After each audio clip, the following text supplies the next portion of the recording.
তাসকিন আহমেদের ব্যাটিং ও বোলিংয়ের ভেলকি দেখে মুগ্ধ হন লঙ্কান ক্রিকেটাররা।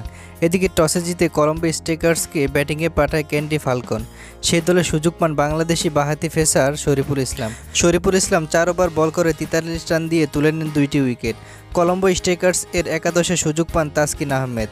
এদিন ১৭ ওভার পরে ব্যাটিংয়ে আসেন তাসকিন আহমেদ চামিরার বলে বিশাল এক ছক্কা মেরে লঙ্কানদের মন জয় করে নেন।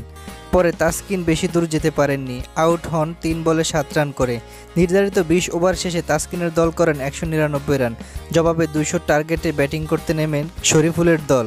প্রথম ওভার করতে আসেন তাসকিন, কিন্তু সেই ওভারে একটি ক্যাচ উঠেছিল, কিন্তু তা ধরতে পারেনি লঙ্কান প্লেয়ার। তারপর তাসকিন তার ব্যক্তিগত দ্বিতীয় ওভার করতে আসেন। বল করতে এসেই তাসকিনের অসাধারণ এক ডেলিভারিতে স্টাম্প ভেঙে যায় দীনেশ চান্দিমালের। তাসকিন ৪ ওভারে করে দেন ৩০ রান, উইকেট নেন একটি। তাদের বোলিংয়ের নৈপুণ্যে কলম্বো স্ট্রাইকার জয় পায় ২ রানে। তাই ম্যাচ শেষে কলম্বো স্ট্রাইকার্সের অধিনায়ক বলেন, তাসকিনের মতো প্লেয়ার আমাদের খুবই দরকার। তাসকিনের খেলায় আমরা খুবই মুগ্ধ।